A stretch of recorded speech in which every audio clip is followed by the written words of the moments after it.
Okay, we'll take our next question from Mike Bryson. Go ahead, Mike. Hey, Brad. Welcome to Virtual Michigan. This is so weird on so many fronts. Hey, the media has really been playing up the big three right now with you and Kevin and Denny, just having great seasons. Does it feel like that way to you guys, that you guys are the three to beat right now? Yeah, Mike, I think there's always going to be some cars that stand out against others. That's part of the way racing works in any sport. It's the dream that rise to the top. And, Kevin has done a great job. He's led the points pretty much all season, if not the majority of the season. Denny's done a great job winning a lot of races, and we're probably in between the two, sitting second in points with 3 wins. So, there's a balancing act there for sure. I feel like if we can get another 1 or 2 before the year's over, that we would really cement our position as being number 1 or number 2 going into the playoffs.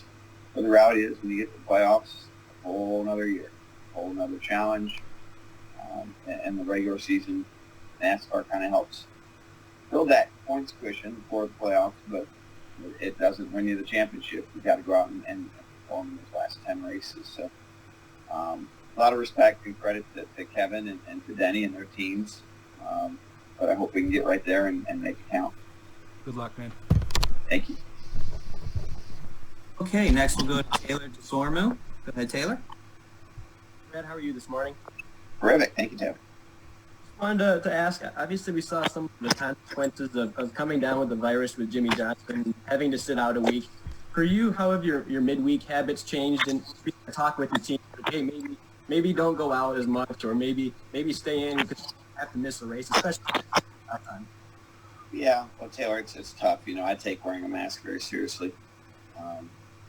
I'm right now quarantined in my office, so I don't have to, but in any other setting, I take it very seriously. That's probably the biggest change. I feel a little bit like a bank robber sometimes, but that's another story for another day. I think there's a lot of concern over, getting sick in the middle of the season, especially before the playoffs or in the playoffs, and how that's going to work. All we can really do is try to not put ourselves in that kind of position to risk getting sick. It's not, there's no 100% certainty in life of how that can work. And I understand that, but we'll certainly lower our risk, and there's a number of ways that we do that. I get to the racetrack, I quarantine in my motorhome, so I'm not around, team members or quite honestly even family or friends. So that's one of the many strategies that we've employed, and I think have been successful with. The testing scares me. I read the thing about Matt Stafford yesterday, and I think a lot of us have our eyes on that. I don't know if that's the same situation as what Jimmy went through, but I would say it's enough to scare you half to death as an athlete that a false positive could happen to you right before a race and take away your chance at a championship. All those things said, it's a unique time in our world right now, and we're all trying to just make it through it. And so far, I think NASCAR's done an incredible job of doing just that. Thanks, Brad. No problem. Next up, we'll go to Steve. Go ahead, Steve. All right, congratulations on your win last week and your contract extension with Penske. Thanks, Steve. Can you describe what's different about preparation, both you and the team, for a doubleheader weekend as opposed to a single race weekend? Yeah, doubleheader weekend, the preparation is different in a number of levels because they're shorter races in some sense, but they're longer overall races. So the car is allowed to have some maintenance done in between the 2 races, but it's very minor maintenance. But the race itself being shorter puts an emphasis on having the car right in that first race. There's not any real time to adjust the car in the race because you only get a short amount of pit stops. But then for the second race, because you're allowed to make those adjustments to it, it puts a lot of emphasis on your ability to very quickly debrief with the team and give them great feedback without any, onboard computer telemetry. It's all, I call it the asymptotic or driver telemetry.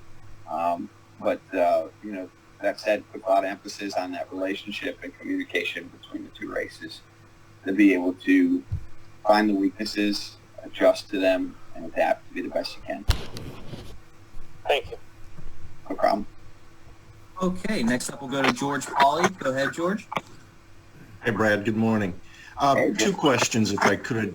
One, just if you would, give us your general sense of the health of the sport with everything that's been going on. And also, what can you tell us about sponsorship for you for next year? Yeah, George, I mean, I think there's some good signs and bad signs, depending on how you want to look at it. It's a little bit of the glass half empty or half full kind of equation. The good sign is, I think our ratings have been pretty strong, and the sport has been, in my opinion, one of the best at handling coming back safely and getting in all of our, it looks like we're going to get in all of our races. I feel like I should knock on something here. And I'm very, very hopeful that's the case, but also very, very encouraged by all those signs as they stand today. There's the negatives. There's no way around it. Not having fans at the racetrack is certainly not good for the bottom line or the fans themselves. We miss having fans at the racetrack and making memories that'll last a lifetime, that will make them when we come back to races for decades to come. So those are missed moments for sure. All in all, I mean, I kind of, just to reiterate what I said earlier, I don't feel like we can complain too much, because there's a lot of people, businesses, even sports that have it worse than we do right now, and I think we're handling it quite well. Thank you. And sponsorship for next year, what's said in that regard? Yeah, I can't speak to everyone else, but for the two-car, we're in a great position. I think we're either sold out or very close to it at the moment for 2021, so that's certainly very encouraging. I know we were really close as of last week, and hopeful to have something closed, and I haven't heard the latest, but we're in a very good position. Of course, we're always looking for other opportunities for 2022 and beyond, but so far 2021 looks really close to being completely final. Great, thank you. Thank you. Okay, next up we'll go to Roy Akers. Go ahead, Roy. Yeah, thank you, Brad. First off, a statement and a question. It looks like NASCAR really rolled in very well, as you kind of stated earlier. Certainly better than baseball, who's losing players left and right. The question is, do you feel like that NASCAR's plan for this year, combined with some of the COVID, that they're trying some things that you think that you'll see NASCAR doing in the future in 2021, like maybe more races, maybe split in half, more champs, kind of like the old days? Yeah, I think there's going to be lessons, not just in NASCAR or not even just in sports, but across our entire environment that are learned from this pandemic that will apply for years to come. I think probably the biggest one is we used to come to racetracks like Michigan on Thursday and not race till Sunday. And that was, 3.5 days or so in market that caused a lot of costs. Hotels, rental cars, and so forth, and expose a lot of people to different things that may not always be great. I don't see us going back to that model. I could see us maybe going back to 2 days at a racetrack or in venue, but not to 3.5, and sometimes even 4 days. So I think that's probably going to be permanently changed based off of this experience, and our ability to prove that we could adapt to it and still put on great races. But that's not the only thing that's going to change. That's the one that stands out the most to me from my narrow view of being a race car driver. But I suspect there's a lot more permanent adjustments that will be made out of this experience that are probably pretty good. Thank you. No problem. Okay, next up we're going to go to Dave Goricki. Go ahead, Dave. Yeah, Brad, could you talk about the challenge of going to the track, not practicing, not qualifying? The first time you're out there is the first laps of the actual race, and also the excitement of getting that deal with that contract with Penske out of the way so that you can really concentrate even more. Yeah, Dave, I got to tell you, you unload at these racetracks and they drop the green with no practice. There is no feeling in the world like that. I'm not going to say that we're like soldiers or anything like that, but it is directly to the line of fire. And I'll tell you, it's nerve-wracking because you're putting so much confidence in your equipment. You have to. When you drive it down in that corner at 200 mile an hour with no practice, you're just, praying. Everybody's got every bolt tight. This thing is dialed in, and the travels are right. It's time to go down the corner and fall apart or bottom on the racetrack and go knock the wall down at 200 mile an hour. But you can't take it easy those first few laps because you'll get your doors blown off. So it's a completely different world. And then, of course, from the driver's side, beyond just the mechanical concerns of the car is, hey, do I really know the limit of this car? For some of the rookie drivers, they've never even been around the racetrack in a cup car. That's a challenge. And even for the experienced drivers, all kinds of variables can affect the grip levels on the track, whether it be the rules package or the weather conditions or the tire that Goodyear might bring. There's a number of variables. And generally speaking, when you drive down in that corner, you're making a commitment that's based on a guess, an educated guess, more like a hypothesis, but it's still a guess without any practice. How much grip that car is going to have. And, if you guess wrong, a good chance you could end your day before it's really even gotten started, and somebody else is wrecked really hard. So it's nerve-wracking, it's exciting, it's challenging, and it's worked pretty well to date. So all part of the new NASCAR of dealing with this pandemic the best way we know how. And can you talk about your excitement of getting that deal done with Team Penske? Absolutely. Well, it's good to not have to worry about 2021, to get that put behind me and to be able to really focus on winning a championship in 2020. We've got a great shot at it. It's right in front of us. And to have that other stuff done just lets us focus, straight on the competition. Thanks a lot. Have fun this weekend. Thanks, Dave. Okay, next up we're going to go to Audrey. Audrey, go ahead.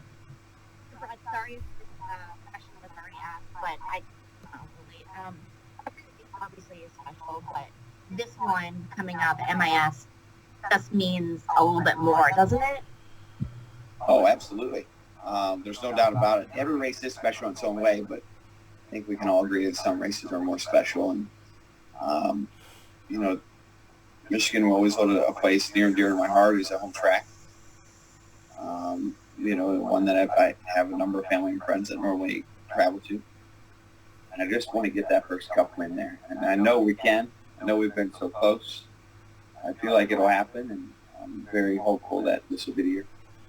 Can you just describe, though, the difference of feeling when you get out there at MIS and just how that differs in other races beyond just being a native from Michigan?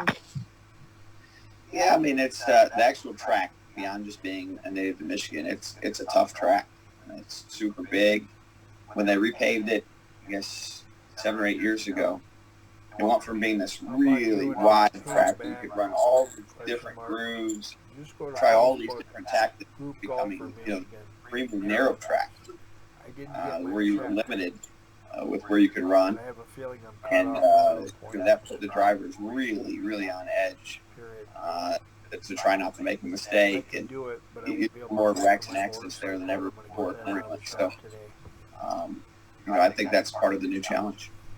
Thank you. Appreciate it. You're welcome. Okay, next up we're going to go to Eric. Zach, go ahead with your question. Morning, Brad. I guess for a local track and for your homecoming, from a family aspect, I know at the track, it's usually kids, wife running around, mingling with other wives and things like that. How has that changed for not only them, but for you to have your family around? Yeah, I mean, it's definitely different.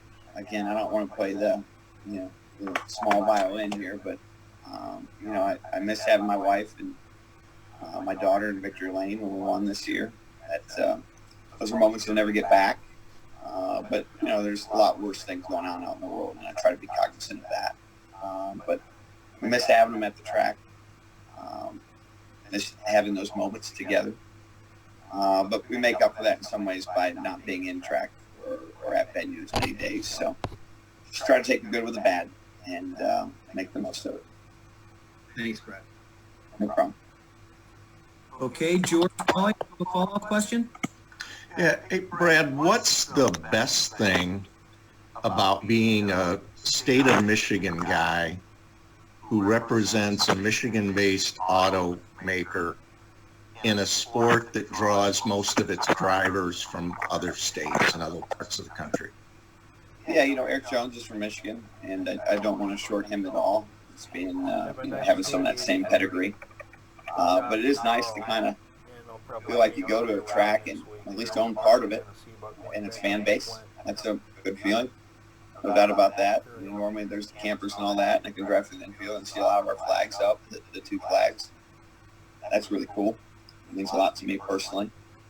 And you feel a pressure to perform accordingly, to win and to showcase that you're an elite driver in front of them and deserve their attention and following. So, I guess as I think about Michigan and what it means to me, it'll always have that feeling of being home, even when I'm not a race car driver. And there's very few that can say that. Really, just Eric and I. Okay, Brad, before we let you go, I do want to ask one more question here. I think I saw on your social media channels that the Brad Keselowski Checkered Flag Foundation opened up the Fisher House in Arthur yesterday. Can you talk a little about that for me, please, and everything went into getting that done? Absolutely. Well, thank you for bringing it up. About roughly 3 or 4 years ago, I met Ken Fisher, who is part of Fisher House. And Fisher House is this great charitable initiative that's based around building comfort homes for veterans while they're in hospitals and their families. And everybody's story that's in the homes is different, but it serves as kind of that Ronald McDonald House for some of our nation's heroes. And one of the things I found out when I met with them, I guess that 4 years ago, time really flies here, is that there wasn't a house in the state of Michigan. And I thought that was terrible. And I asked him, well, what would it take to get one in my home state? And he made a commitment to me that if we raised a certain amount of funds, that he would match it and build a comfort house in the state of Michigan and expedite just that process. And so we went all in on that together about 4 years ago, and I had a number of fundraising events that we held up in Michigan. And groundbreaking took place a little over a year ago, and as we were discussing, the actual opening happened this week. So I wish I could have been there. Of course, the pandemic threw quite a wrench in that, but we're really proud to have raised a couple $100,000 to build that facility, and to see it come together and be a place at the Veterans Hospital in Ann Arbor for families to stay as their loved ones are going through challenging times, or even for the veterans themselves as they're trying to get the care they so desperately need. And it's part of my commitment with my foundation, the Checkered Flag Foundation, to help serve those who've made great sacrifices for our community, allowed us the freedoms and privileges to get to do things like drive race cars and circles for a living. So glad to see that come to fruition. It's been a number of years in the making, and to see it happen in my home state is just that much sweeter. So I hope families and the servicemen and servicewomen enjoy that facility for years and decades, hopefully even centuries to come. I know it was built with that in mind, and with love and respect to those that were willing to put their life on the line for our freedoms. That's great, Brad. That's great. That is all the time we have for today. I really thank you for taking the time to talk to you folks. I know they greatly appreciate it as well, and best of luck this weekend. Thank you. Appreciate everybody that joined in. I know I won't get to see a number of you at the racetrack, but we're thankful for your coverage and wish you the best. Hope you stay safe and well. Thanks, Brad. No problem, guys.